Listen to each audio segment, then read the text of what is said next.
बिस्मिल्लाहिर्रहमानिर्रहीम। अस्सलाम वालेकुम।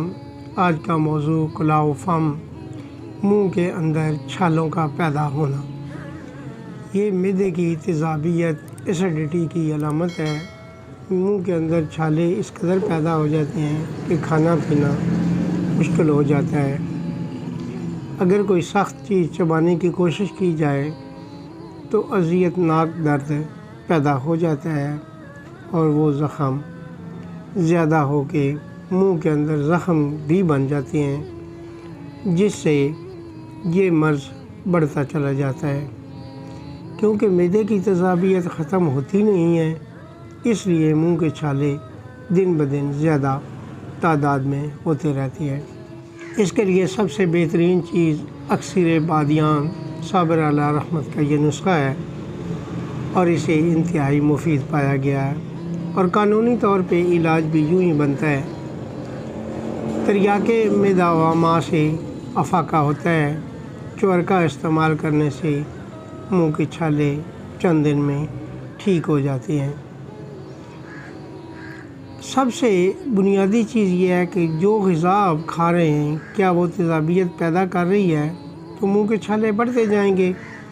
अगर उसके अंदर कुछ कमी आ गई है तो मुंह के छाले ख़त्म होना शुरू हो जाएंगे।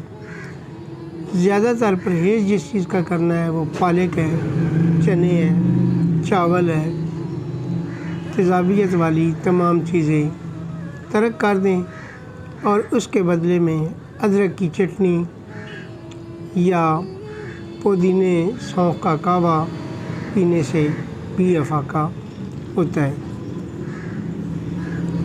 अब जो चीज़ इसके लिए ज़्यादा इस्तेमाल करनी है वो है राई। राई का इस्तेमाल करने से खरदल यानी राई का इस्तेमाल करने से मैदे की तेज़ाबियत फौरी तौर पे कंट्रोल हो जाती है। इसके लिए आम लोगों की जो चीज़ इस्तेमाल करती है और उससे फ़ायदा उठाती है वो है सरसों का तेल। सरसों का तेल 1 चम्मच पी लेने से फौरी तौर पे अफाका होना शुरू हो जाता है। असल में होता ये है कि सरसों खरदल का तेल जो है, राई का तेल जब भी मैदे के अंदर जाता है तो मैदे की तमाम तेज़ाबियत फिलफौर ख़त्म होना शुरू हो जाती है और इससे तेज़ाबियत ख़त्म हो जाती है। और जब ये अंतड़ियों के अंदर पहुंचता है तो वहाँ रुके हुए सुद्दे या कब्ज़ उसे भी तोड़ देता है। सुद्दे जिस्म से खारिज हो जाते हैं और अंतड़ियाँ दोबारा से हरारत की वजह से साफ़ हो जाती हैं और तेज़ाबियत का नामो निशान तक नहीं रहता।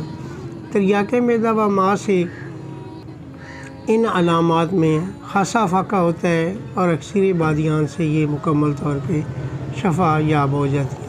राना खुर्रम अली साहब इसके लिए अरसा दराज तक अनारदाना और सौंफ का इस्तेमाल करवाते रहे हैं। उनके बयान के मुताबिक ये मुफीद है, लेकिन जितना अक्सर बादियान मुफीद है इतना कोई चीज़ इसके लिए फ़ायदामंद नहीं है।